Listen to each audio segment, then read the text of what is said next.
നിക്ക് hi പറഞ്ഞേ. ഒരു hi പറഞ്ഞേ ചിന്നാട്ടി. ഒരു ഹായ് പറഞ്ഞേ. ഹായ് എന്ന് പറഞ്ഞേ. നിക്ക് അമ്മ അമ്മ പറയട്ടെ നോക്ക്. ഹലോ, നമസ്കാരം. എല്ലാവർക്കും വീണ്ടും സ്വാഗതം. ഒരു ഹായ് പറഞ്ഞേ ചിന്നാട്ടി. ഒരു ഹായ് പറഞ്ഞേ. Hi hi. ഒരു മോള് അപ്പോൾ കൊച്ചിനെ കാണിക്കാനായിട്ട് പറഞ്ഞിരുന്നു ഈ വീഡിയോയിൽ ചിലവരൊക്കെ. അപ്പോൾ അതിന് വേണ്ടിയിട്ടാണ്. എൻ്റെ കൊച്ചാണ് ഇത്. ഇവളുടെ പേര് സാറ ഹേസൽ എന്നാണ്. പിന്നെ 1.5 വയസ്സായി. ഒരു ഹായ് പറഞ്ഞേ ചിന്നാട്ടി. ഒരു ഹായ് പറഞ്ഞേ. ഹായ് ഹായ് പറഞ്ഞേ ചിന്നാട്ടി. ഹായ് പറ ചിന്നാട്ടി. ഹായ് പറ. ഹായ്. ഒരു ഉമ്മോടുത്ത് ഉമ്മോടുക്ക് എന്നാ പൊക്കോ. അപ്പം ആളാകെ അമ്മയുടെ ഒരു വീഡിയോ എടുക്കുന്നതിൻ്റെ ഭാഗമായിട്ട് ഭയങ്കര പൊറുതിമുട്ടിയിരിക്കുകയാണ് കൊച്ച്. അപ്പോൾ കൊച്ച് വേഗം ഇവിടുന്ന് സ്ഥലം വിട്ടു. നമ്മൾ ഇന്ന് ചെയ്യാൻ പോകുന്ന വീഡിയോ എന്താണെന്ന് വെച്ച് കഴിഞ്ഞാൽ ഒരു സ്പെഷ്യൽ വീഡിയോ ആണ്. നമ്മൾ റെസിപ്പീസ് ഒന്നല്ല ഇന്ന് ചെയ്യുന്നത്, ഹെയർ കെയറിൻ്റെ ഒരു വീഡിയോ ആണ്. അപ്പോൾ ഞാൻ സ്ഥിരമായിട്ട് തേച്ചിരുന്ന ഒരു എണ്ണയാണ്. അപ്പോൾ ഞാൻ ഒരുപാട് നാളായിട്ട് അതിൻ്റെ ഉപയോഗം നിർത്തി. ഒരു 5-6 മാസം അതിൻ്റെ ഉപയോഗം നിർത്തുകയും പിന്നെ അതുമാതിരി ഞാനൊരു കടയിൽ നിന്നൊക്കെ കിട്ടുന്ന ടൈപ്പുള്ള സിറം, നമ്മൾ തലയിൽ യൂസ് ചെയ്യുമല്ലോ സിറം, അത് യൂസ് ചെയ്യുകയും പിന്നെ ഭയങ്കരമായിട്ട് ഡ്രൈ ആയിപ്പോയി. മുടി ആകെ ഡ്രൈ ആയിപ്പോയി. മാത്രമല്ല പൊട്ടാൻ തുടങ്ങി. അങ്ങനെയൊക്കെ വന്നു. പിന്നെ മാത്രമല്ല ഈ ലോക്ക്ഡൗണിൻ്റെ ഒക്കെ സമയമായപ്പോൾ നമ്മൾ സാധാരണ വെളിച്ചെണ്ണയൊക്കെ തേക്കാൻ തുടങ്ങി. പിന്നെ അതുമാതിരി നമ്മുടെ നല്ലെണ്ണയില്ലേ, അതൊക്കെ തേച്ചു ഞാൻ. അതൊന്നും തേക്കുന്നത് കൊണ്ട് പ്രശ്നമില്ല. പക്ഷെ അത് കഴുകി കളയാനായിട്ട്, അത് തലയിൽ നിന്ന് കഴുകി കളയാനായിട്ട് ഒരുപാട് ഷാമ്പൂ ഒക്കെ യൂസ് ചെയ്തു. അപ്പോൾ ഒരുപാട് കെമിക്കലുകൾ നമ്മുടെ തലയിലേക്ക് ചെല്ലുമ്പോൾ സ്വാഭാവികമായിട്ട് മുടി പൊഴിയാനും അതുമാതിരി പൊട്ടാനൊക്കെ തുടങ്ങും. അപ്പോൾ അതിൽ നിന്നൊക്കെ മുക്തി നേടാനായിട്ട് ഞാൻ വീണ്ടും പഴയ ഒരു ഹെയർ ഓയിൽ ഉണ്ടാക്കുകയും അതിന് വീഡിയോ എടുത്ത് വെച്ചിട്ടുണ്ട്. അപ്പോൾ ഞാനത് ഒരുപാട് പേർക്ക് യൂസ്ഫുൾ ആവുമെങ്കിൽ അത് ഷെയർ ചെയ്യാമെന്ന് കരുതിയപ്പോൾ ഒരുപാട് പേർക്ക് മുടി കൊഴിയുന്നു അല്ലെങ്കിൽ പൊട്ടിപ്പോകുന്നു എന്നുള്ള കംപ്ലയിൻസ് ഒക്കെ ഉണ്ട്. ഒരുപാട് പെൺപിള്ളേർക്കും ആൺപിള്ളേർക്കും ഒക്കെ മുടി തീരെ വളരുന്നില്ല എന്നൊക്കെ. അപ്പോൾ അങ്ങനെയുള്ളവർക്കൊക്കെ ഈ ഒരു ഹെയർ ഓയിൽ നമുക്ക് വളരെയധികം യൂസ്ഫുൾ ആണ്. അപ്പോൾ എല്ലാവരും ഇത് കാണുക, മുഴുവനായിട്ട് കാണുക. എന്നിട്ട് ഉപകാരപ്രദമാവും എന്ന് വെച്ച് കഴിഞ്ഞിട്ടുണ്ടെങ്കിൽ നിങ്ങളും ഇത് ചെയ്ത് നോക്കുക. മാത്രമല്ല എല്ലാവർക്കും ഷെയർ ചെയ്ത് കൊടുക്കുക. പിന്നെ സബ്സ്ക്രൈബ് ചെയ്യാൻ മറക്കരുത്. അപ്പം ഇനിയും ഞാൻ ഇതുപോലത്തെ ടിപ്സും കാര്യങ്ങളൊക്കെ ഇടുന്നതും അതുമാതിരി റെസിപ്പീസൊക്കെ നിങ്ങൾക്ക് കിട്ടാൻ വേണ്ടിയിട്ട് നിങ്ങൾ ചാനൽ സബ്സ്ക്രൈബ് ചെയ്യുക. ഉപയോഗിച്ച് തുടങ്ങുന്നതിന് മുന്നേ എൻ്റെ മുടി എങ്ങനെയാണ് ഇരുന്നതെന്നും അതിനുശേഷം ഉപയോഗിച്ച് വന്നിട്ടുള്ള ഈ ഒരു മാസം കൊണ്ട് എനിക്ക് വന്നിട്ടുള്ള ചേഞ്ചസും ഞാനിതിൽ കാണിക്കുന്നുണ്ട്. അപ്പോൾ നമുക്ക് ഒട്ടും താമസിയാതെ വീഡിയോയിലോട്ട് പോകാം. ജൂലൈ 1 എടുത്ത വീഡിയോ ആണിത്. ജൂലൈ 1 എൻ്റെ മുടിയുടെ ഒരു അവസ്ഥ ഇതായിരുന്നു. ഭയങ്കരമായിട്ട് കൊഴിഞ്ഞ് ഉള്ളൊക്കെ പോയിട്ടുണ്ടായിരുന്നു. പിന്നെ അതുപോലെ തലയിലെ ആ നെറ്റിയുടെ ഭാഗത്ത് ഒരുപാട് മുടിയൊക്കെ കൊഴിഞ്ഞ് പെട്ട പോലെ ആയിട്ടുണ്ട് തുടങ്ങിയിട്ടുണ്ടായിരുന്നു.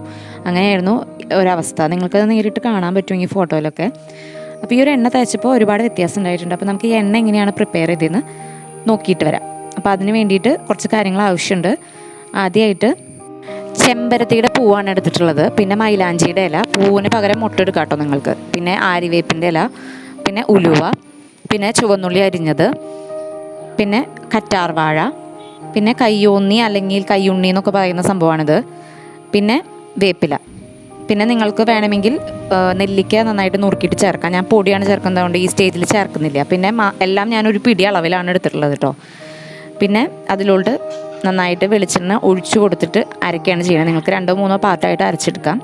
എന്നിട്ട് അരച്ചെടുത്ത ആ ഒരു ഇതിലോട്ട്, അത് ഏത് ചട്ടിയിലാണോ നമ്മൾ കാച്ചാൻ പോകുന്നതെന്ന് വെച്ചാൽ അതിലോട്ട് ഒഴിച്ചിട്ട് ബാക്കി എണ്ണയും കൂടി അതിലോട്ട് ഒഴിക്കുക. എന്നിട്ട് നന്നായിട്ട് മിക്സ് ചെയ്യുക. അപ്പോൾ നമുക്കൊരു ഗ്രേവി പാകത്തിൻ്റെ ഇത് കിട്ടും. നമ്മൾ എന്തുകൊണ്ടും ഇത് അടുപ്പിൽ വെച്ചിട്ട് കാച്ചിയെടുക്കുന്നതായിരിക്കും നല്ലത്. ഗ്യാസുമൊക്കെ ആകുമ്പോൾ ഒരുപാട് നമുക്ക് ചിലവ് വരും ഗ്യാസിന്. അപ്പോൾ ഇത് അടുപ്പിൽ വെച്ചിട്ട് വേവിച്ചെടുക്കുകയാണ് നല്ലത്, വിറകടുപ്പിൽ. അപ്പോൾ ഞാനിവിടെ വിറകടുപ്പിലാണ് വെച്ചിരിക്കുന്നത്. അപ്പോൾ ചൂടായി വരുന്നതിനനുസരിച്ച് അതിൻ്റെ ഉള്ളിലെ എണ്ണ തെളിഞ്ഞ് വരുന്നതായിട്ട് നമുക്ക് കാണാം. ഇപ്പോൾ കൂടുതൽ എണ്ണ തെളിഞ്ഞ് വരുന്നുണ്ട്. പിന്നെ നന്നായിട്ട് കണ്ടിന്യൂസ് ആയിട്ട് ഇളക്കി കൊടുക്കണം എന്ന് കരുതി അടുത്ത് തന്നെ നിന്ന് ഇളക്കണമെന്നില്ല. പക്ഷേ കരിയാതെ പ്രത്യേകം സൂക്ഷിക്കണം. ഇപ്പോൾ ഇത് നന്നായിട്ട് എണ്ണ തെളിഞ്ഞ് വന്നിട്ടുണ്ട്. കുറച്ച് പകുതി വേവിലോ ആയിട്ടുണ്ട് നമ്മുടെ വെളിച്ചെണ്ണ. പിന്നെ നമ്മൾ ഇതിൽ അത്യാവശ്യം വേവായതിന് ശേഷമാണ് നമ്മൾ ഇതിലോട്ട് നമ്മുടെ സ്വന്തം നെല്ലിക്കയുടെ പൊടി ചേർത്ത് കൊടുക്കുന്നത്. അപ്പോൾ ഇതാണ് നമ്മുടെ കറക്റ്റ് പാകം. ഈ ഒരു സമയത്ത് നമുക്ക് നെല്ലിക്കപ്പൊടി ചേർത്ത് കൊടുക്കാം. എന്നിട്ട് ജസ്റ്റ് ഒന്ന് മൂത്ത് കഴിയുമ്പോൾ നമുക്ക് ഇളക്കി നോക്കുമ്പോൾ അത് കാണാനായിട്ട് സാധിക്കും. അത് പൊടിഞ്ഞ് വരണം. ഈ ഒരു പാകത്തിന് ഇറക്കി വയ്ക്കാം. അപ്പോൾ ഞാൻ ഊറ്റിയെടുത്തിട്ടുള്ളതാണിത്. ഇതിനെല്ലാം കൂടുതൽ വെളിച്ചെണ്ണയുണ്ട്. പക്ഷേ ഞാനിതൊരു ഭംഗിക്ക് വേണ്ടിയിട്ട് ഇതിലോട്ട് ഒഴിച്ചു വെച്ചെന്നുള്ളൂ. ഇനി നമ്മളതിൻ്റെ അപ്ലിക്കേഷനാണ് കാണിക്കാൻ പോകുന്നത്. നിറയിൽ ഇങ്ങനെ തേക്കുന്നവർക്ക് ഇങ്ങനെ തേക്കാം. എന്നിട്ട് ആ സൈഡുകളിലേക്ക് നന്നായിട്ട് മസാജ് ചെയ്ത് കൊടുക്കുക. പിന്നെ മാത്രമല്ല, ഈ താരൻ്റെയൊക്കെ ശല്യം ഭയങ്കരമായിട്ടുള്ള ആൾക്കാരാണെന്ന് വെച്ച് കഴിഞ്ഞിട്ടുണ്ടെങ്കിൽ ഈ ജസ്റ്റ് ഈ എണ്ണയൊന്ന് ചൂടാക്കുക. എന്നിട്ട് അതിന് ശേഷം അത് ഓരോരോ വകച്ചിലുകളായിട്ട് എടുത്തിട്ട് നന്നായിട്ട് മസാജ് ചെയ്ത് നമ്മുടെ തലയിലെ ഓടുമ്മ തേച്ച് പിടിപ്പിക്കുക.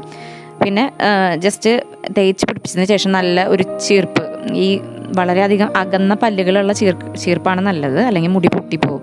അപ്പോൾ അത് വെച്ചിട്ട് ജസ്റ്റ് ഒന്ന് ഈരി കൊടുക്കുക. അതിന് ശേഷം നല്ല തിളച്ച ചൂടുള്ള വെള്ളത്തിൽ ഈ ഒരു ടവൽ മുക്കിയിട്ട് അത് നന്നായിട്ടൊന്ന് കെട്ടി പൊതിഞ്ഞ് വെക്കുക. എന്നിട്ട് കുറച്ച് നേരം കഴിയുമ്പോൾ, ഈ ഒരു പറഞ്ഞ സമയത്തിന് കഴിയുമ്പോൾ കുളിച്ച് കളഞ്ഞു കഴിഞ്ഞിട്ടുണ്ടെങ്കിൽ ഒരുവിധ ആശ്വാസം കിട്ടും നമ്മുടെ ഈ ഒരു താരൻ്റെ ശല്യമുള്ളവർക്ക് കേട്ടോ. ഇപ്പോൾ കണ്ടില്ലേ, ഇങ്ങനെ വകച്ചിലെടുത്തിട്ടായിട്ടാണ് ഇത് അപ്ലൈ ചെയ്ത് കൊടുക്കുന്നത്. അപ്പോൾ ഈ രീതിയിൽ ഞാൻ കഴിഞ്ഞ ഒരു മാസമായിട്ട് ഞാനിത് യൂസ് ചെയ്യുന്നു. അപ്പോൾ അതിൻ്റെ റിസൾട്ടാണ് ഇനി കാണിക്കാൻ പോകുന്നത് കേട്ടോ. പുതിയ മുടികളൊക്കെ എനിക്ക് കിളിർത്ത് തുടങ്ങിയിട്ടുണ്ട്. പിന്നെ ഇപ്പോൾ അതായത് നന്നായിട്ട് നീളം വെച്ചതായിട്ട് കാണാം. ഒരു 1.5-1.25 ഇഞ്ചോളം എനിക്ക് നീളം വന്നിട്ടുണ്ട്. അപ്പോൾ ഇതൊക്കെയാണ് എൻ്റെ ചേഞ്ചസ്. പിന്നെ തിക്കായി തുടങ്ങിയിട്ടുണ്ട്. അപ്പോൾ എല്ലാവർക്കും ഈ വീഡിയോ ഇഷ്ടമായെന്ന് വിചാരിക്കുന്നു. മാത്രമല്ല, നിങ്ങളെല്ലാവരും ഈ വീഡിയോ കാണുമ്പോൾ നിങ്ങൾക്ക് മനസ്സിലാവും, എൻ്റെ ഹെയറിൽ വന്നിട്ടുള്ള ഒരു ചേഞ്ചസ് ഒക്കെ മനസ്സിലാവും. അപ്പോൾ നിങ്ങളും ഇത് ട്രൈ ചെയ്ത് നോക്കുക. പെൺകുട്ടികൾക്ക് മാത്രമല്ല കേട്ടോ, ഇത് ആൺകുട്ടികൾക്കും നിങ്ങൾക്കും ഇത് കാച്ചി നിങ്ങളുടെ അമ്മമാരോടോ പെങ്ങന്മാരോടോ അല്ലെങ്കിൽ ഭാര്യമാരോടോ ഒക്കെ ചെയ്തു തരാൻ പറയാം. നിങ്ങൾക്കും ഇത് പരീക്ഷിച്ച് നോക്കാം. ഭയങ്കര റിസൾട്ടുള്ള ഒരു എണ്ണയാണ്. അപ്പോൾ എല്ലാവരും ട്രൈ ചെയ്ത് നോക്കണം, സപ്പോർട്ട് ചെയ്യുക. അപ്പോൾ അടുത്ത വീഡിയോയിൽ കാണുന്നത് വരെ നമസ്കാരം.